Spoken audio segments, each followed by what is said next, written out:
au courant du résultat du Congo en parallèle, où vous étiez vraiment fixé sur votre objectif de mettre le plus de buts possible et vous avez fait abstraction complète du résultat du Congo ce soir? Non, pas du tout, parce que quand même, vers la fin, j'ai demandé sur le banc, il y avait combien de l'autre côté.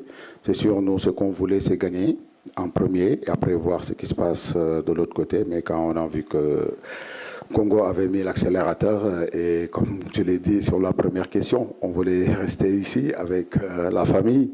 Donc voilà, on a marqué des buts, on est passé de premier et je pense que notre équipe mérite la première place. Et comme on dit, dans les matchs de championnat, dans la compétition comme la CAN, les matchs de poule, c'est des matchs de championnat. En général, les matchs de championnat, c'est la meilleure équipe qui termine premier. Aujourd'hui, je pense qu'on a montré comme quoi qu'on était vraiment une bonne équipe qui était venue dans cette CAN pour chercher quelque chose. Oui, Hervé Penaud du journal de l'équipe. Pape, juste une question par rapport à Koulibaly. Est-ce que tu as un petit peu peur qu'il puisse prendre plus d'un match de suspension? Parce que finalement c'est le seul point noir, j'allais dire, et avec peut-être Lamine Camara. Oui, c'est sûr qu'on perd le capitaine. Donc c'est quelqu'un qui est important dans ce groupe, surtout son état d'esprit aussi, c'est un exemple sur le terrain. Maintenant, il faut faire avec. On sait, il s'est sacrifié pour l'équipe et il va continuer à se sacrifier parce que quand je rentre dans les vestiaires, je le trouve dans les vestiaires, je lui dis dommage, le seul point noir qu'on a, c'est ton carton rouge. Il me dit non, coach, le plus important c'était la gagne, on l'a fait et vraiment c'est un homme et un homme avec un grand H, voilà, qui veut tout dire. Oui, là-bas. Bonsoir coach. Prosper Vondinko, Radio Cap FM Cotonou. Alors, est-ce que vous avez trouvé un peu la VAR sévère ce soir, puisque un but refusé et un carton rouge après l'intervention de la VAR, vous l'avez trouvé sévère ce soir?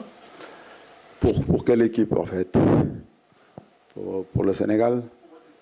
Pour notre équipe, voilà, c'est sur le carton rouge. Après, voilà, c'est des choses que il y a l'interprétation de l'arbitre. Donc, je ne suis pas arbitre.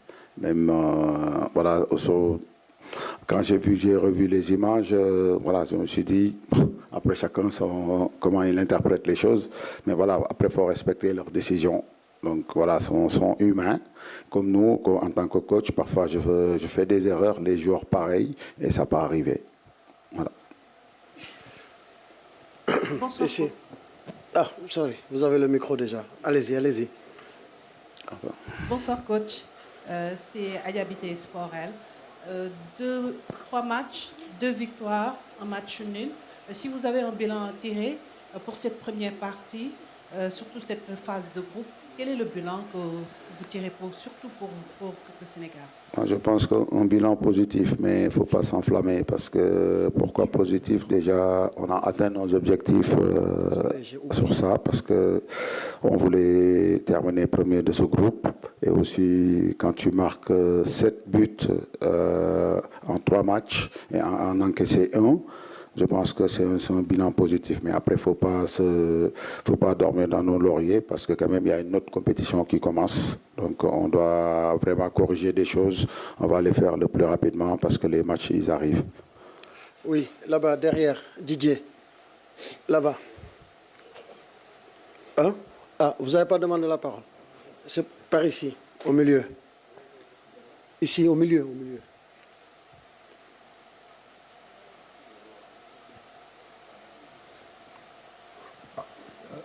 Coach, félicitations pour cette première place. Félicitations pour le bilan que vous venez de tirer. Aujourd'hui, le Sénégal est en premier, il va rester à Tanger. Aujourd'hui, vous avez effectué 5 changements. Alors qu'en conférence de presse, avant votre arrivée hier, l'entraîneur du Bénin n'était pas sûr d'être qualifié. Ça s'est joué avec la poule A et B, parce que là-bas, les troisièmes avaient 2 points. Est-ce que ça a motivé quelque chose dans votre esprit de faire ces 5 changements-là dans votre composition d'équipe? Merci. Oui, déjà, ça se voit qu'on est dans un groupe, on était dans un groupe très difficile avec la RDC qu'on ne présente plus en Afrique et le Bénin et Botswana malheureusement qui a fait 3 matchs, 3 défaites. Mais comme je dis, pour moi j'ai 28 titulaires. Donc, je ne fais même pas attention à dire, voilà, si je dois mettre un, j'hésite même pas. Donc, après, chaque match est plus adéquat pour certains. Donc, voilà, et les choix vont se porter sur ça. Et après, c'est des jours, la concurrence, elle est saine au niveau de ce groupe. Et le groupe vit bien. Et il faut garder ça, tout le monde soit concerné, parce que c'est une compétition. Si on va aller loin, on a besoin de tout le monde. Donc, aujourd'hui, ça s'est vu. Donc, il faut continuer sur cette lancée et garder les bonnes choses de ce groupe. On me signale qu'il y a des gens qui font du live streaming sur la conférence de presse. Je rappelle que c'est interdit. S'il vous plaît, c'est interdit de faire du direct en conférence de presse. Merci. Ici, devant. Bonsoir coach et félicitations pour cette victoire et cette qualification confirmée. Alors, on peut avoir des nouvelles de Lamine Camara? Oui, pour l'instant, bon, après, quand il s'est tordu la cheville, et on l'a sorti à la mi-temps, on n'a pas voulu prendre de risques. Donc aujourd'hui, il va faire les examens et après, à partir de là, on pourra plus communiquer là-dessus. Oui, vous avez le micro.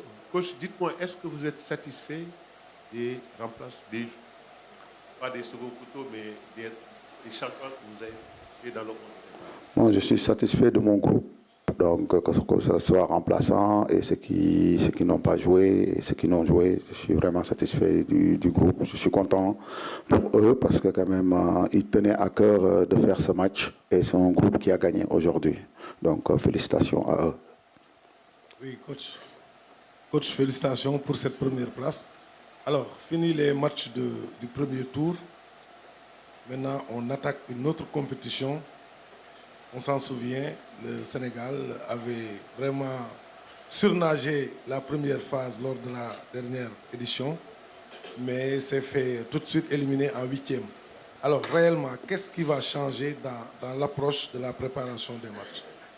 Déjà, ce qui va changer, je pense que vous avez posé la question et vous vous êtes répondu. Le Sénégal avait fait 9 sur 9. Nous, on n'a pas fait 9 sur 9, on a fait 7 sur 9. Donc voilà, on sait que c'est une autre compétition qui commence, une compétition qui va être plus difficile parce que dès qu'on perd un match, on n'a pas la chance de rester, on rentre direct à la maison. Donc voilà, on va bien préparer ces matchs et on sait que ça ne va pas être du tout facile et essayer d'avancer tout doucement, tout doucement. Alors je prends les deux dernières questions, Soda et après Latif et ensuite on met fin à cette conférence de presse. Dem, désolé, hein. Bon, allez-y. Ah, vous donnez votre question à Dem. Ah ben, quelle galanterie. La galanterie a changé de camp. Félicitations, coach. Et merci de nous avoir évité de quitter Tanger de sitôt. Bon, ma question est relative aux balles arrêtées. On a vu le Sénégal de grands joueurs, mais c'est le premier but qu'on marque sur une action où il y a des balles arrêtées. Et souvent, on est en difficulté quand même. Qu'est-ce qui explique le Sénégal qui avait comme force les balles offensives comme défensives sur les balles arrêtées se retrouvent dans cette situation-là?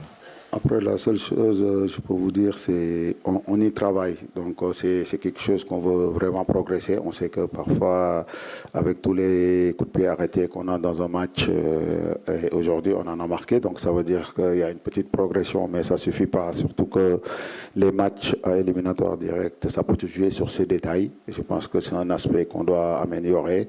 Et on a 4 jours, on peut le faire petit à petit, mais après, on verra bien. Allez, la toute dernière question. Merci, bonsoir coach, félicitations. J'espère que vous allez dormir ce soir. J'espère que aussi vous êtes content pour la rentrée d'Ibrahim. Oui. C'est bon. Il a joué remplaçant, c'est bon. Exactement, c'est bon. Bien. Je suis satisfait. Mais coach, je vous demande quelle appréciation faites-vous à la rentrée en jeu de Habib Diarra venant du Bon, Habib Diarra, on le connaît tous, hein, donc c'est quelqu'un avec ses qualités qui apporte beaucoup. Aujourd'hui, il a beaucoup apporté, et aussi les autres remplaçants. C'est un collectif, en fait, c'est un groupe que tout le monde a envie de se donner, tout le monde a envie de jouer. Et comme je l'ai dit sur les questions précédentes, c'est une concurrence qui est très saine, mais chacun qui rentre sur le terrain se donne le meilleur de lui-même, et bravo à ces joueurs qui sont rentrés et ceux qui ont démarré et ceux qui n'ont pas joué et ceux qui étaient aussi dans les tribunes. C'est un collectif qui montre des belles choses, c'est une famille, on est une famille, donc, et ça c'est très important. Merci coach, merci à vous chers confrères, bonne soirée et le prochain match ce sera le 3 janvier ici, Inch'Allah. Et bonne année donc par anticipation à vous tous.